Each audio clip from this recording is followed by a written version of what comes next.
casas, gente que trabaja, horas que se pasan. Buenos días, amables oyentes de Radio Fénix. Estamos en el programa oficial de la Federación Uruguaya de Cooperativas de Vivienda por Ayuda Mutua, FUCBAN, Habitar el Pensamiento. Hoy queríamos informarles un par de temas. Hoy tendremos, mañana a las 19 horas en el local de FUCBAN están convocadas las cooperativas en formación y trámite para hacer un plenario a los efectos de ya ir retomando las actividades presenciales, que en realidad en FUCBAN, a pesar del COVID, no cerramos ni un solo día nuestro local, pero bueno, ahora la semana pasada tuvimos un plenario muy importante, departamental, con muchísima gente, y mañana retomamos el plenario presencial de las cooperativas en formación. Y además, la convocatoria al próximo 1 de mayo, este domingo que viene, a las 9:30 estará en la Plaza 1 de Mayo la casita de FUCBAN, nuestro emblema ya urbano de hace años, para ahí organizarse la columna de FUCBAN que marchará junto a las trabajadoras y los trabajadores hacia Agraciada y Cuaraín cuando lleguen las columnas de distintos barrios. Está hecha la convocatoria de un día tan importante como el 1 de mayo para el conjunto de las trabajadoras y trabajadoras de nuestro pueblo y del mundo. Y justamente, hablando del 1 de mayo, ustedes saben que en Habitar el Pensamiento no solamente hablamos de cooperativismo de vivienda, sino que además tenemos siempre invitados, y hoy tenemos un invitado particular, está con nosotros en el estudio, el amigo de FUCBAN e historiador Rodolfo Porrini, docente libre hoy en día de la Facultad de Humanidades. Él ha hecho una serie de investigaciones sobre el movimiento obrero y hoy lo llamamos para conversar un poco de la historia del 1 de mayo, porque uno debe pensar siempre que hay nuevas generaciones que asistirán a este 1 de mayo, pero siempre es bueno la memoria, conocer los antecedentes, los porqué, tanto en el mundo como en nuestro país. Entonces, buenos días, Rodolfo. Bueno, buenos días, es un gusto para mí estar aquí, ser considerado como un amigo de FUCBAN, porque me parece que es un de los movimientos sociales más importantes que tenemos en Uruguay, y además porque tiene un particular gusto y respeto por la historia, empezando por su propio archivo. Entonces digo, ese archivo que yo conocí hace varios años y que doy como uno de los ejemplos, archivo de documentos, archivo de boletines, archivo de fotografías, archivo de todas esas actividades que componen no solamente un objetivo concreto, sino algo que va mucho más allá. Entonces yo en esta invitación me siento muy honrado y además la llamé Apuntes sobre el 1 de mayo en Uruguay y las luchas de los y las trabajadoras, porque tiene un poco un sentido que no es solo nacional en Uruguay, sino que tiene origen desde que hay injusticias, desde que hay desigualdades, opresiones y explotación. Siempre hay respuestas de los integrantes de las clases populares y trabajadoras, unas veces en formas más sutiles, veladas, porque no se pueden expresar, otras en manifestaciones directas de resistencia y lucha propiamente, e incluso también algunos sectores o categorías sociales como estudiantes, intelectuales, profesionales, fueron y estuvieron ubicados en distintas coyunturas, y algunos a lo largo de mucho tiempo, en posiciones cercanas y de apoyo a estas clases, ¿no? Dando ideas, dando militancia, construyendo también en conjunto a veces programas, a veces organizaciones. Y bueno, algunas de estas respuestas pueden ser más concretas y reivindicativas, hasta defensivas, según los momentos históricos, o tener una perspectiva más amplia, búsquedas más profundas y radicales, pensando una nueva forma de vida, una forma alternativa. Yo un poco tratando de llegar a lo que es el origen de lo que hoy conocemos como el 1 de mayo en Uruguay, porque en otros países ha sido borrado. Exactamente. ¿No? En Estados Unidos el Día del Trabajo es otro día, no ni siquiera es el 1 de mayo. O en algunos...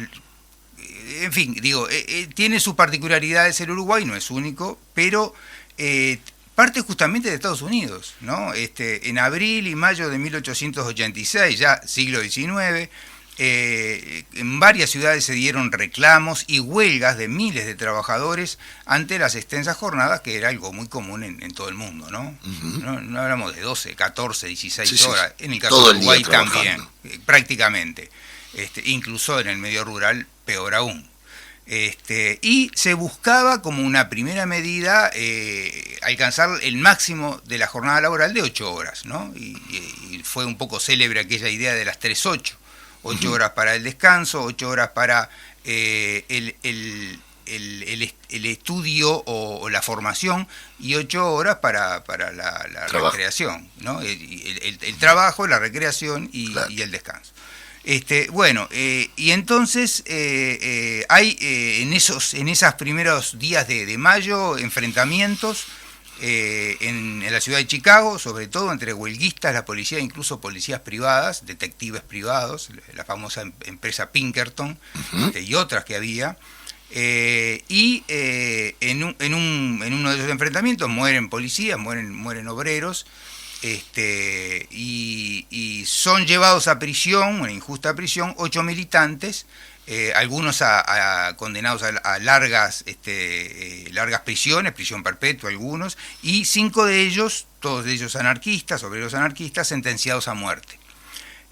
Uno de ellos se suicidó la noche previa al viernes 11 de noviembre de 1887, en la madrugada, en que fueron ejecutados en la horca, ¿no? Y allí estarían los nombres, los voy a dar: Oscar Neve, que fue para trabajos forzados; George Engel, Adolf Fischer, August Spies y Albert Parson fueron los que realmente fueron ejecutados en la horca, y el joven Louis Link, de 22 años, se habría suicidado en su celda.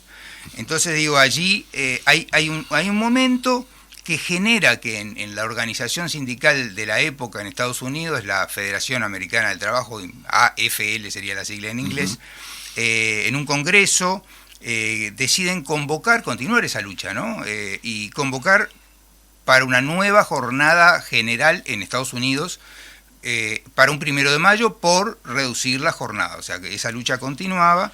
Y en paralelo, un poquito después, en París, en un congreso, creo que es a fines de 1889, se decide acompañar la exigencia ante los gobiernos. También tenía que ver con la perspectiva de que son partidos los que integran esta Internacional Socialista, partidos socialdemócratas, acompañar ese reclamo de la jornada de 8 horas que habían establecido que iba a ser el 1 de mayo estos sindicatos estadounidenses, para el 1 de mayo. Hicieron coincidir la fecha con esa misma búsqueda. Entonces, el 1 de mayo de 1890 ocurrió simultáneamente en varias ciudades del mundo, básicamente de Europa y de América, posiblemente en otros lugares también, yo por lo menos tengo referencias de estas, manifestaciones por las 8 horas de trabajo y en recuerdo de los mártires de Chicago.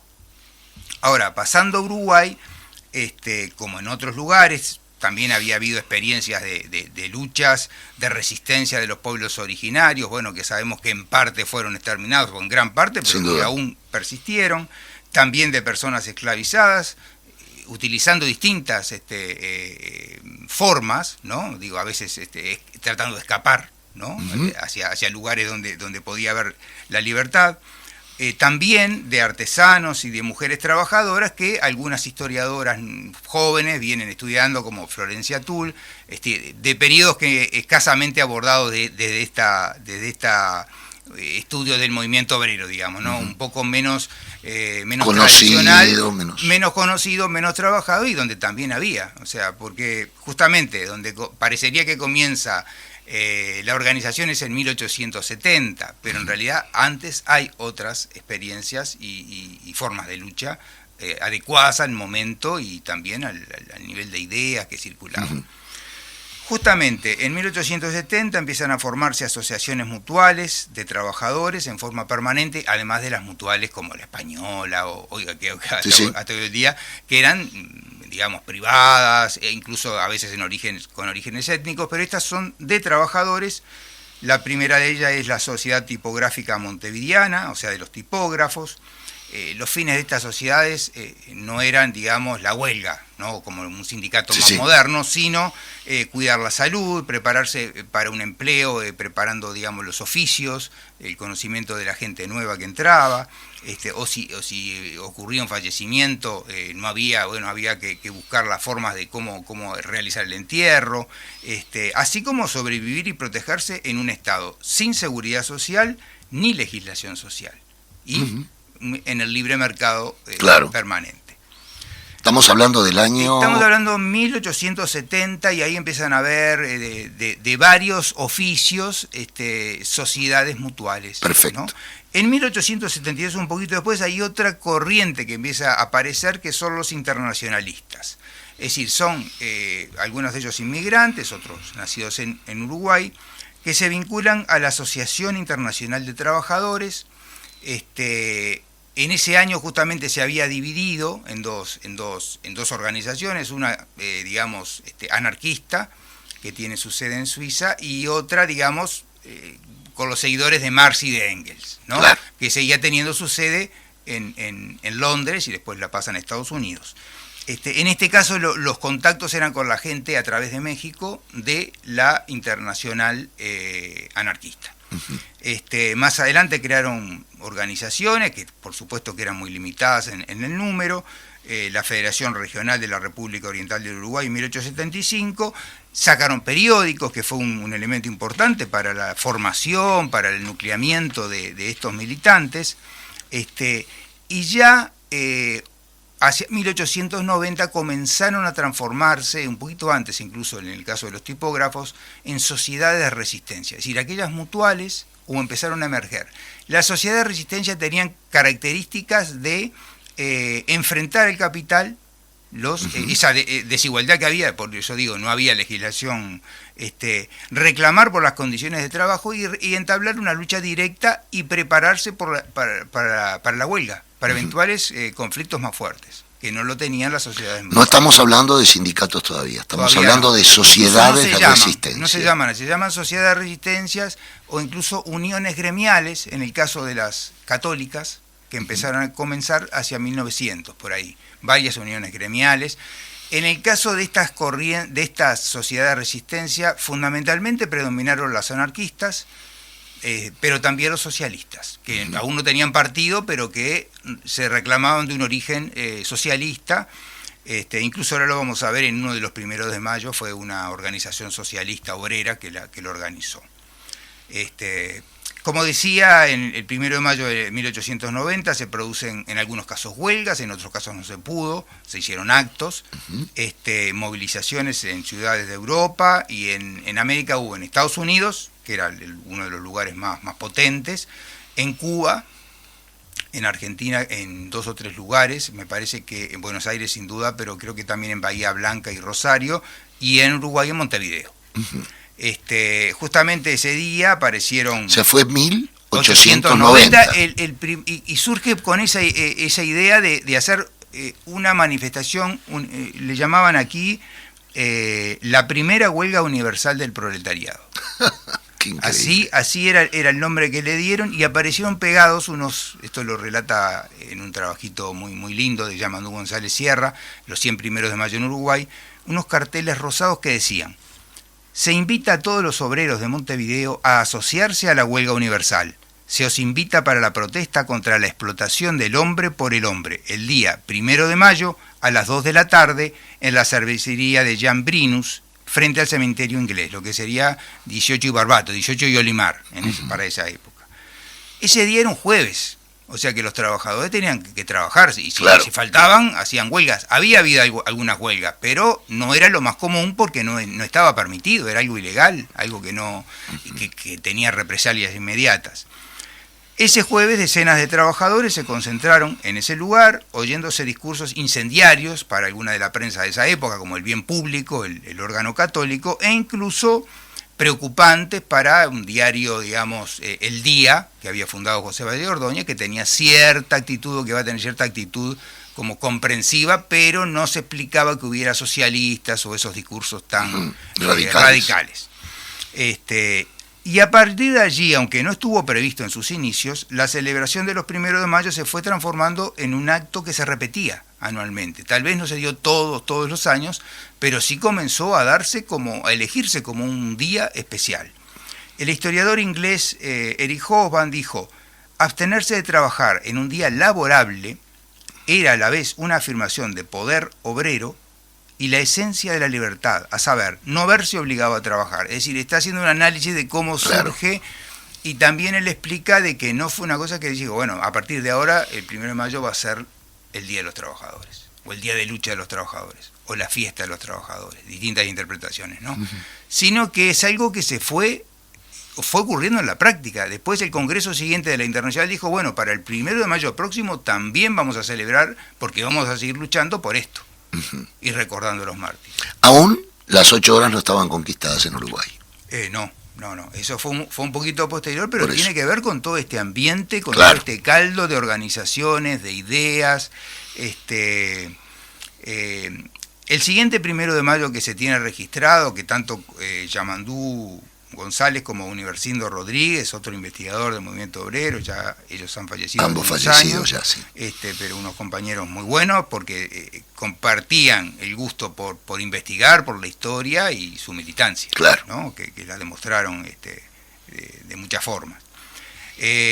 Como decía, el siguiente 1 de mayo en Uruguay fue en 1896, convocado por el Centro Obrero Socialista. Y allí había un militante socialista, Fontán, que después estuvo en los orígenes también del Partido Socialista, y que reclamaban, desplegando la roja bandera que simboliza la lucha de clases, fíjate el lenguaje, pronostican el fin de la servidumbre y la opresión.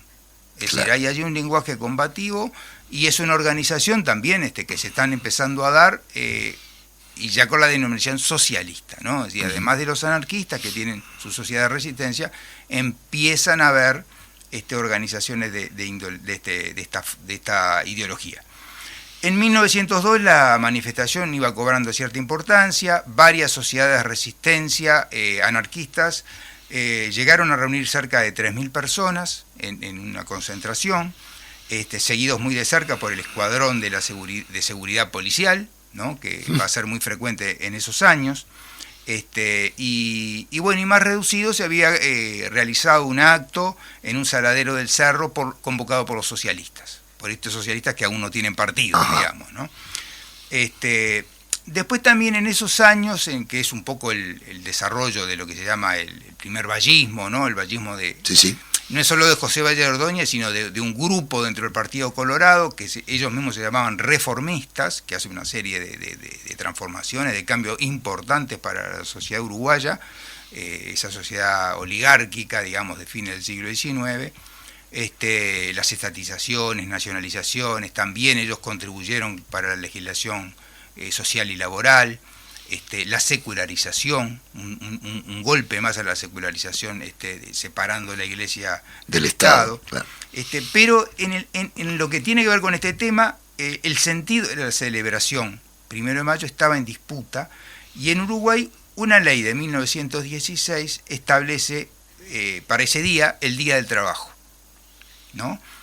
Suprimiendo de alguna forma el feriado religioso, porque hasta ese momento el 1 de mayo era el día de San Felipe y Santiago. Mira. ¿No? Entonces, revirtiendo esa connotación religiosa y dando un sentido de fiesta en esas ideas, en ese imaginario reformista de estos políticos, digamos, avanzados en esa época de entonces. Sobre todo el Partido Colorado, también había una gente del Partido Nacional, y por supuesto los sectores de izquierda, que todavía no se llamaban de esa forma, pero que estarían dados por un potente movimiento que se está formando anarquista y por las nacientes del Partido Socialista.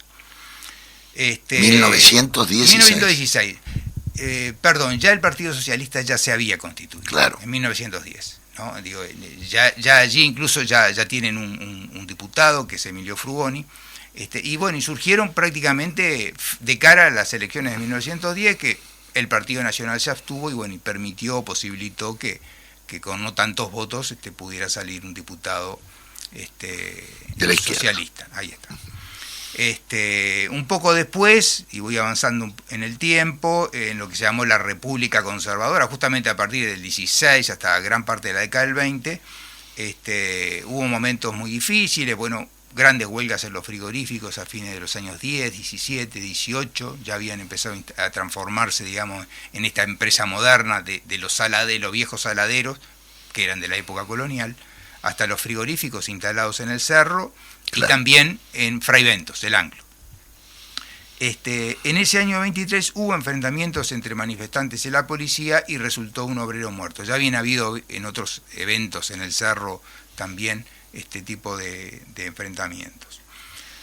Luego viene la dictadura, luego de un breve momento, digamos, reformista, que es a fines de los 20, comienzo de los 30, cuando se crea ANCAP, en 1931, ahí hay un crecimiento del vallismo, aliado de un sector del Partido Nacional Nacionalismo Independiente, y algunos monopolios nuevos, es decir, vuelve, luego de esos momentos de conservadores, un pequeño que dura hasta el golpe de Estado. En el 33, el golpe de Terra, que era presidente, pero que también existía otro organismo, que era el Consejo de Administración, que era la otra parte del Poder Ejecutivo, un Poder Ejecutivo de dos cabezas, se decía. Ahí ya las corrientes de opinión continuaban los anarquistas, los socialistas y también los comunistas. Exacto, porque, hay una cosa que viene casi enseguida del 16, en el 17 está claro, la Revolución Rusa, y en 18, 19 hay debates dentro del anarquismo, incluso había un periódico, La Batalla, que sacaba María Collazo y estaba también Roberto Cotelo. Hicieron una encuesta anarquista dos encuestas, ¿no? Con respecto a qué había pasado en el 17. No, qué estaba pasando, claro, como algo que era contemporáneo, claro, ¿no? Y eso va generando también en el ámbito, en el movimiento social, en esta sociedad de resistencia, y que ya se había creado una organización que era la FORU, Federación Obrera Regional Uruguaya. Fundamentalmente tenía incidencia en Montevideo, pero había núcleos en Canelones y en algunas otras ciudades del litoral, en Colonia, en Paysandú. Y se generó la discusión, el debate, y se va a crear una nueva organización que es la Unión Sindical Uruguaya, que es anarcosindicalista, por definirla de alguna forma, pero que también contenía a los comunistas, que aún no tenían mucha fuerza, pero con el tiempo, a lo largo de los años 20, se van a diferenciar más. Ya la simpatía que tenía esta nueva organización no era tan grande y era más bien de rechazo con respecto a lo que estaba ocurriendo en la Unión Soviética, a partir del 24, que se llama Unión de República Socialista Soviética, y los comunistas son expulsados de la Unión Sindical Uruguaya y van a formar una nueva organización. Entonces permanecía la FORU anarquista con los principios más tradicionales, la Unión Sindical Uruguaya, digamos, también con una visión clasista, pero que había entendido el poder de los soviets, esa idea le había seducido, y ya en una realidad diferente de lo que era, o lo que se veía que era ese nuevo régimen, los comunistas son expulsados, que ellos crearon el Bloc de Unidad Obrera y luego la Confederación General del Trabajo del Uruguay, CGT, un poco en el año 29, prácticamente cuando se crea la CGT Argentina también, que es en el 30. Entonces ahí tenemos como tres corrientes impulsando, incluso con una militancia activa, pero de alguna forma reducida, ¿no? Habría entre 7.000 y 10.000 militantes entre las tres organizaciones, en un proletariado, como decían los contemporáneos de la época, como Emilio Frugoni o Carlos Quijano, ¿no? que todavía no había empezado a sacar marcha, pero sí tenía acción, unas 100.000 trabajadores, ¿no? De la ciudad y del campo. Entonces 10.000 eran un porcentaje no desdeñable, pero interesante, pero no era tan significativo, a pesar, digamos, de todas las dificultades que tenían los trabajadores de organizarse con respecto al contexto político. Muy bien, vamos a una pausa y continuamos con Rodolfo Porrini y esta apasionante historia de cómo se gesta el 1 de mayo en Uruguay. Casas, gente que trabaja, horas que se pasan Continuamos en Habitar el Pensamiento, programa oficial de Fútbol, de todos los martes de 10 a 11 aquí, en Radio Fénix. Y hoy contamos con la presencia del historiador Rodolfo Porrini, que ya en la primera media hora nos dio la génesis, digamos, del 1 de Mayo internacional y a nivel del país. Nos quedamos con la dictadura de Terra. Continuamos. Bueno, sí, en ese momento, digamos, una circunstancia de crisis mundial, la crisis económica del 29, que afectó al capitalismo fundamentalmente, no a la Unión Soviética, pero que generó, bueno, condiciones sociales y económicas muy embromadas, sobre todo para las clases populares, pero también para el desarrollo de la industria, del comercio, de las exportaciones. Hay un cierre de fronteras, hay dificultades de pagos, en fin. Eso ambientó unas respuestas del punto de vista desde el Estado conservadoras, que fue lo primero y represivas hacia los sectores populares y las izquierdas. Unos primeros años, 33, 34, 35, muy, muy difíciles, donde de alguna forma los sectores políticos, los sectores más conservadores del Partido Colorado, Terra había sido ballista, pero se cambió y generó su propio grupo, aliado al herrerismo, que era el principal del Partido Nacional Herrerista, y también apoyado por los agroexportadores, ¿no? Entonces, pero ese primer momento va a cambiar y desde el 35-36 empieza, desde el punto de vista económico, un apoyo al sector industrial y al desarrollo de la industria, que va a ser muy importante, por lo menos a lo largo de un decenio y un poco más, del 35 al 45, después viene incluso un despegue acelerado del 45 hasta que empieza la crisis. Y eso va a generar nuevas condiciones. Pero desde el punto de vista político también se empiezan a aflojar esa represión tan fuerte que hubo los primeros años, con deportaciones, con prisiones, con torturas incluso, ante también la resistencia de los sindicatos, que ya empiezan a haber sindicatos, llamarse así, y también de la Revolución del 35, que fue un levantamiento de blancos y colorados, fundamentalmente, claro, donde la izquierda no tuvo demasiado que ver, por lo menos por lo que se sabe. En el 36, frente, digamos, a aquellas organizaciones que ya mencionamos, la FORU anarquista, la USU anarcosindicalista y la CGTU comunista, empieza a gestarse un movimiento antidictatorial que de alguna forma ayudó, fue una especie de paraguas para realizar un 1 de mayo que fue muy importante, masivo, fundamentalmente apoyado por socialistas y comunistas desde el punto de vista de las organizaciones que tenían la CGTU. Los socialistas estaban posiblemente en sindicatos autónomos como FUESI, que se había fundado en el 30-31, y alguno más, y también la participación del apoyo de los sectores antiterroristas colorados y blancos. El pequeño acto de la FORU criticó a este acto porque dijo: allí concurrieron políticos de todos los matices, todos arremangados y entreverados con los trabajadores, demostrando un poco una tónica diferente a ese espíritu un poco más amplio frente a la dictadura, digamos, ¿no? Pero bueno, manteniendo sus ideas y, en fin. En marzo del 42 se va a crear la Unión General de Trabajadores, donde participan comunistas, socialistas, también colorados y blancos, posiblemente no tanto en las dirigencias, que sí las había. Yo recuerdo a Héctor Rodríguez que me decía, no, había dirigentes colorados y blancos, no muchos, la mayoría era de izquierda, pero seguramente las bases eran blancas y coloradas, porque claro, en ese país el 90% claro, o el 95% de los votantes eran votantes del Partido Nacional, del Partido Colorado fundamentalmente, y en menor medida, un 5% en el momento de máxima expresión el Partido Comunista, un 3,5% del Partido Socialista, un 3 o un 4% de la Unión Cívica, el Partido Católico. En el marco de desencuentros ideológicos entre los comunistas y otras corrientes que allí estaban, se va a formar un comité de relaciones sindicales en el 43-44, y en el 44 hacen un acto. En ese mismo 42 se hace un acto y lleva 80.000 personas. Y en el 44 escisión de varios sindicatos autónomos por dificultades que no viene el caso explicar ahora por el tiempo, se llegó a reunir 20.000 personas. Es decir, estamos hablando de cifras masivas que ya un poco contrastan con aquella situación de fines de los 20 y también con el crecimiento de esta clase, digamos, obrera, de Claro. trabajador, tanto industrial como los servicios, empresas del Estado, Textiles, aumento de la muy educación, fuerte, los textiles, los frigoríficos, en fin.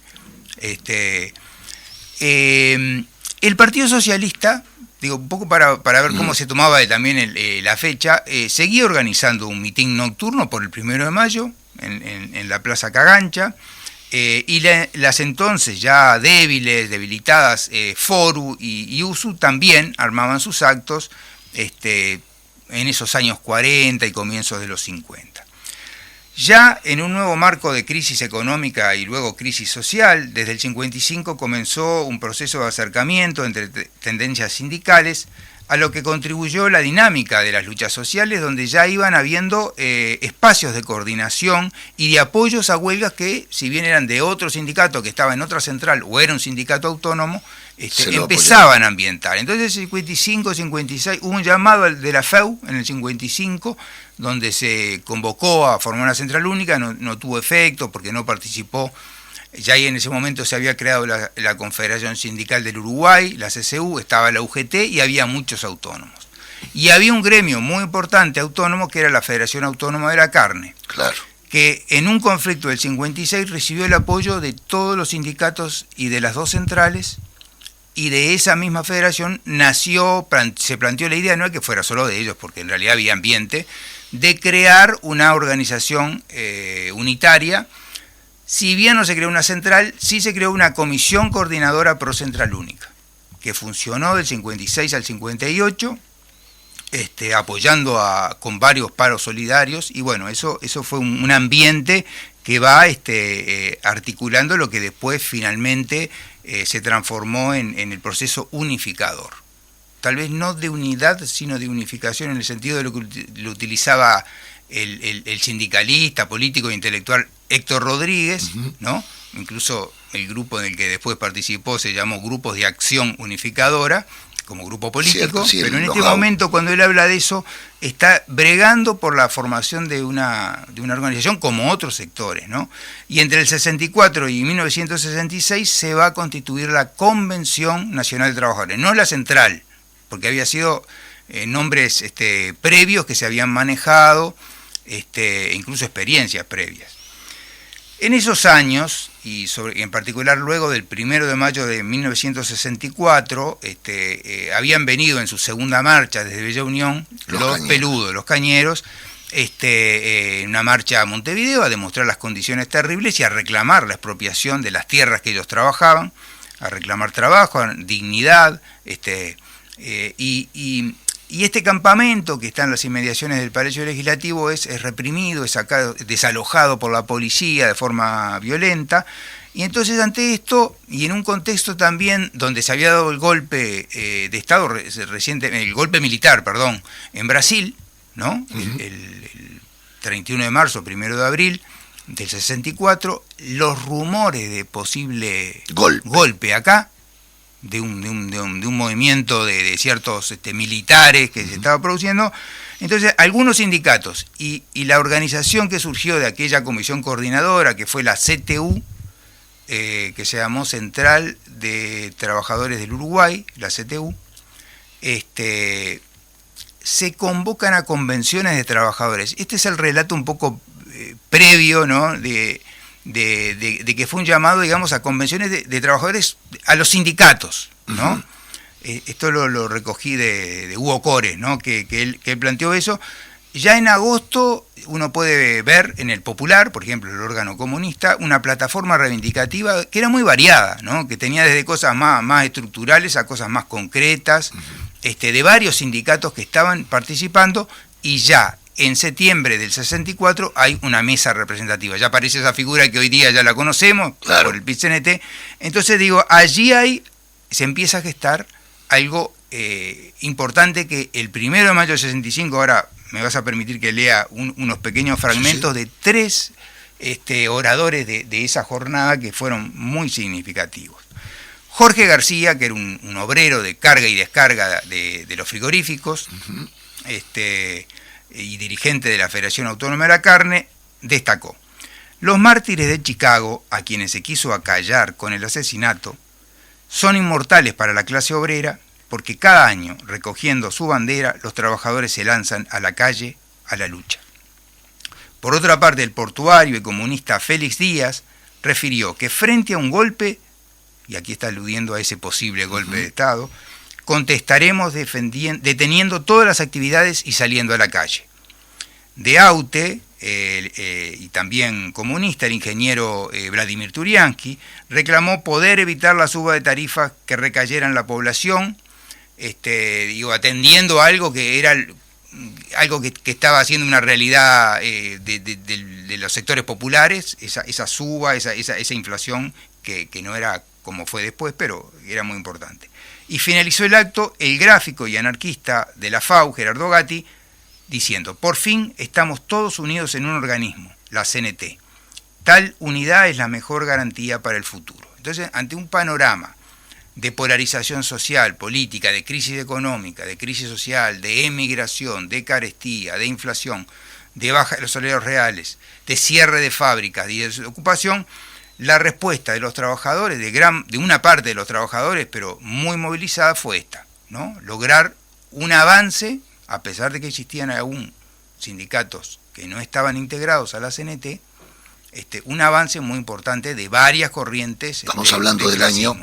Y esto es el año 65, pero empezó en el 64 y concluye en el 66 con el Congreso de Unificación Sindical, entre fines de septiembre y el primero, 1 o 2 de octubre del 66. ¿No? Allí se establecen los principales, la declaración de principios, el programa, que en principio se toma el programa del Congreso del Pueblo, que se realizó en el mismo año 65, en agosto, y que es el programa de soluciones a la crisis, donde, claro, a ver, si bien plantea una serie de soluciones que podríamos decir están ambientadas un poco en las ideas de la Comisión Económica para América Latina, ¿no? La reforma agraria, la reforma del comercio exterior, la reforma urbana, nacionalización, las nacionalizaciones de algunos sectores, de la pesca, incluso de la industria frigorífica, las libertades, ¿no? La defensa de las libertades, porque ya ya se habían aplicado medidas prontas de seguridad, no solo en el 52, que fueron las primeras, que fueron muy duras, sino en el 59, en el 63, en el 65, o sea que ya, y después, en adelante, claro, ¿no? Yendo un poquito más adelante, luego del golpe de Estado del 73, ya en un marco de crisis política, ¿no? Que tuvo dos partes, porque ya en febrero los militares dieron su primer golpe, que no, claro, fue comprendido, por la parte del febrero amargo, como sí reconoció Amílcar Vasconcelos, pero salvo pocas organizaciones, o incluso periodistas como Carlos Quijano, que ya vieron el peligro que significaba ese golpe, que no era una salida popular,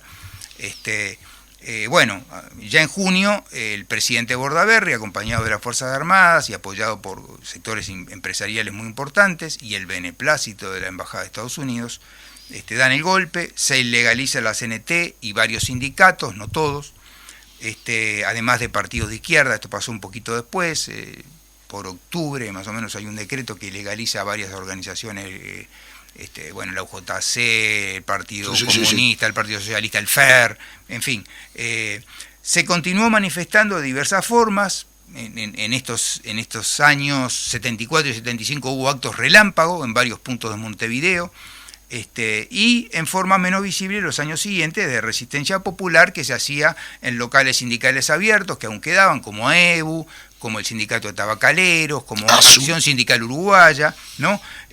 Lugares deportivos, yo que estoy estudiando con un equipo, el Cerro, los años 60 y 70, en locales deportivos, propiamente deportivos, ¿no? Club Social y Deportivo, también eran lugares, o los campeonatos de fútbol que se organizaban.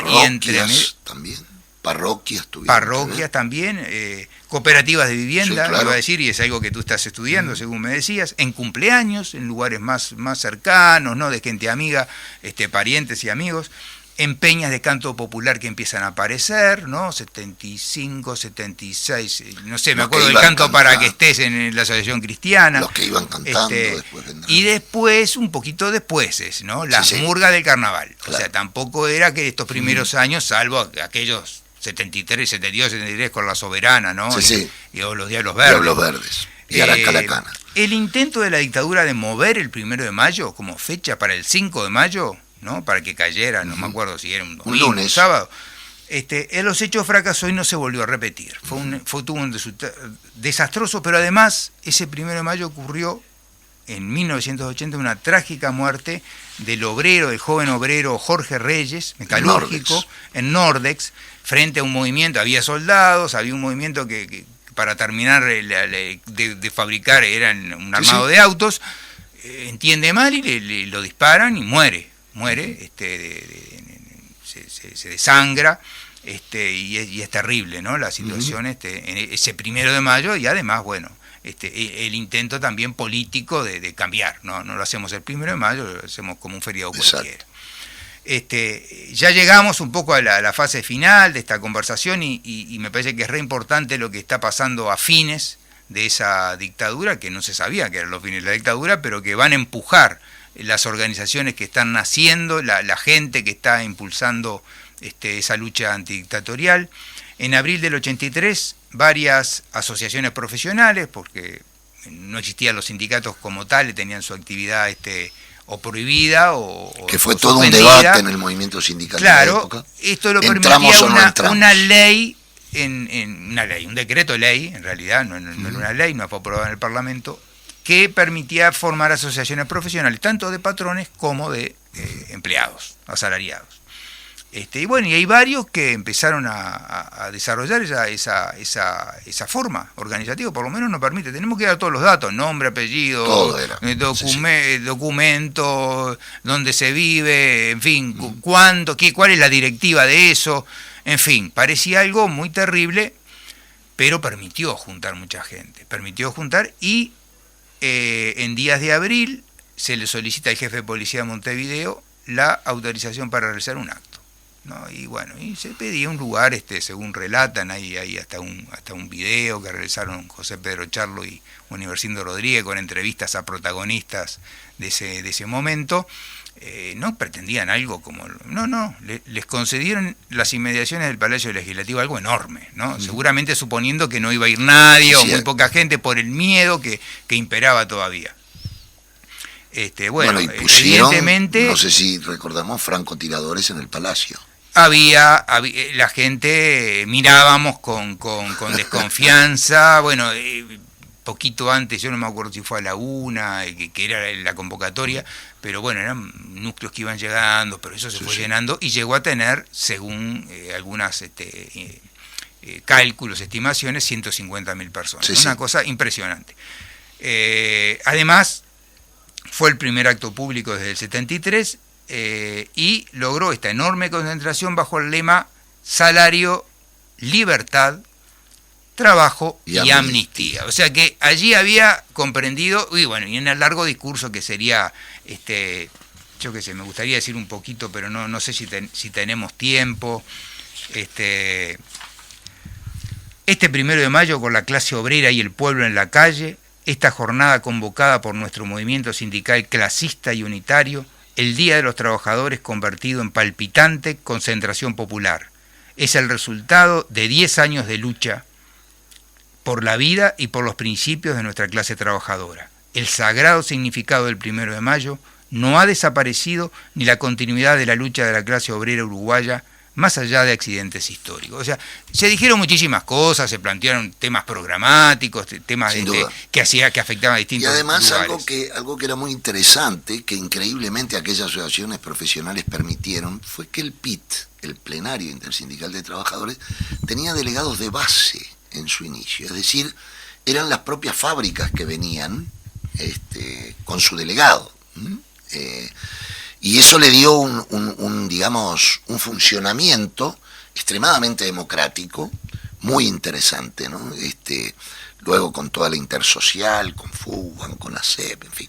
Bueno, eso era todo lo que tenía para no, pero es más, pensaba que era importante que lo dijera ahí, justamente que estuvo en eso, porque este desarrollo tan pleno, tan fuerte y potente de los movimientos sociales, de este plenario intersindical de trabajadores, que fue el nombre que se dio, el organizador de ese acto tremendo, la Asociación Social y Cultural de Estudiantes de la Enseñanza Pública, que además incluía a lo que había de los privados también, la SEP, que había nacido en el 82, en abril del 82, Fugban, claro, que tiene, digamos, su cambio, su nueva camada militante y dirección política, que va a participar de esto como exacto, elemento fundamental, y el Servicio de Paz y Justicia, que forman la Intersocial. Y eso es el momento, y el además, 83. Rodolfo, nos reuníamos, hace poco le pusimos una placa de la memoria, en Río Negro 1544, que era el local de Fugban. Tanto la intersocial como la intersectorial con los partidos políticos. O sea, yo creo que fue un momento extraordinario, muy lindo haberlo vivido, y que hace poco escuchaba a Richard Rick que decía algo interesante, que era que algunos han dicho, bueno, pero ya estaba cayendo la dictadura. Bueno, podemos asegurar que no. Fueron brutalmente reprimidos militantes de la Juventud Comunista en los servicios de inteligencia de la calle Paraguay, donde a nosotros nos prohibieron hasta el Día Mundial del Cooperativismo, del primer sábado de julio, y fuimos detenidos varias veces en ese año porque todo tenía que pedir permiso, el PIT ni que hablar, que también iban detenidos un tiempo, y bueno, obviamente que aquel 1 de mayo fue apoteótico realmente. Y dos cositas más, sí, y sí, veo si tengo para decir dos fragmentitos, uno de Yamandú y otro de una compañera. También ese momento tan fuerte que algunos consideraron de doble poder, porque fue prohibida y reprimida la manifestación pedida por el PIT el 9 de noviembre del 83, y bueno, que esa campaña de terror por los medios de comunicación y de comunicados, reprimida brutalmente, miles de trabajadores, de estudiantes, de cooperativistas de vivienda y militantes políticos estuvieron en el cordón, la zona del centro, reagrupándose y reapareciendo durante varias horas, habiendo varios heridos y detenidos. Por suerte no hubo ningún fallecido. El año siguiente se realizó bajo la consigna PIT-CNT, un solo movimiento sindical. Fíjense, estaba el PIT, pero también estaba la CNT. Estaba la CNT en el exterior, y algunos sindicatos que permanecían clandestinos reclamaban, y de alguna forma no eran PIT, digamos, ¿no? Y en el 84 era un tema complejo que sería interesante investigar, tratar incluso con protagonistas, e incluso con la reflexión actual, claro, con respecto a eso, ¿no? Pero de hecho, PIT-CNT, un solo movimiento sindical, simbolizaba la continuación de la organización, ya claro, ahí sí una sola organización, y de la tradición clasista que se daba a la fecha, ¿no? No quiero olvidarme, antes de llegar a eso, el 9 de noviembre, me alegro que lo hayas reivindicado, porque poco se habla de ese 9 de noviembre, pero también de dos ocupaciones de fábrica, cuando los obreros toman el método de acción de la ocupación nuevamente, que es la de ILDU y la de la TEM. Y luego el paro general a la dictadura del 18 de enero. No, fundamental. Que tristemente no se recuerda ningún año.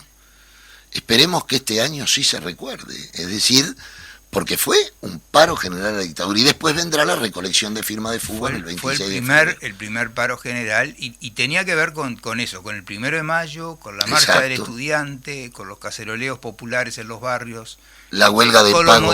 Y fue el momento tal vez culminante, aunque creo que tú decís bien lo de Fugban, creo que también. La huelga de pago de Fugban, la recolección de firmas el 26 de febrero. Sí.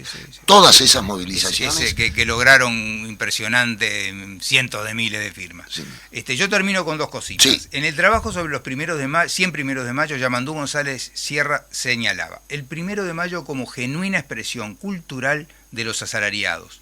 Primero como día de huelga de protesta reivindicativa de las 8 horas de trabajo, luego como efeméride reconocido oficialmente en 1916, no significó para el movimiento sindical meramente un día de fiesta, sino fundamentalmente una pausa para la reflexión, un alto en la lucha, un momento para organizar y medir fuerzas, de cara al ejemplo de la gesta inmensa protagonizada por los mártires de Chicago.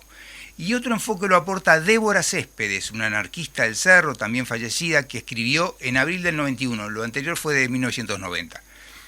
No es un día por año que homenajeamos a quienes lucharon por todos, sino con ejercicio constante de solidaridad y una capacitación mayor para participar en todas las áreas de producción. El sentido de lucha del 1 de mayo debe de estar presente en nuestro diario vivir. Vamos delegando en unos nuestros derechos y el sistema se mantiene, con sus ejércitos, sus guerras, sus periódicos genocidios, para aplastar cualquier rebeldía. Construyamos un mundo mejor desde nuestros hogares, lugares de trabajo, en nuestros barrios. Y entonces aquel 1 de mayo de 1886 no habrá sido en vano. Hermoso. Bueno, Rodolfo, te agradecemos mucho esta clase que nos diste sobre el 1 de mayo. Yo espero que lo hayan todos los oyentes disfrutado. Nosotros siempre decimos, antes de ser cooperativistas de vivienda, fuimos, somos y seremos trabajadores y trabajadoras. Por lo tanto, el 1 de mayo es el día de reflexión, como decía Yamandú, pero la memoria siempre nos sirve si empuja la acción, presente y futura. Entonces, la convocatoria está hecha para este domingo, 1 de mayo. Vuelvo a reiterar, 9:30 nos concentramos con la casita de FUCBAN en la Plaza 1 de Mayo para luego marchar junto a todas y todos los trabajadores hasta Agraciada y Cuaraín. Porque aquel 1 de mayo del 83, ¿te acordás que no era por General Flores? Hacia General Flores. Y antes del 73 era en Agraciada. Desde Colonia. Exacto, para adelante, ¿no? Bueno, y este será nuevamente en Cuaraín y Agraciada. Ahora habrá una marcha para llegar en un momento muy difícil, con inflación, con rebaja de salario real, con golpe duro a los jubilados. Se dice que va a haber crecimiento y el crecimiento se derrama solo en los Mayaoro. Entonces el 1 de mayo, hablando de ciclistas, vamos a ir el camión de rezagados y el pelotón principal que mueve a la sociedad en su conjunto a diario, en la fábrica, en la oficina, en la escuela, todos los asalariados del mundo, juntos este domingo 1 de mayo. Nos volvemos a ver el próximo martes a las 10 de la mañana hasta las 11, siempre en Habitar el Pensamiento, y habitarlo para llenar de contenido, debate crítico, autocrítico, sobre nuestra práctica cotidiana para enfrentar mejor el presente y el futuro. Nos vemos el martes. Vivan las cooperativas, se unen manos a mí.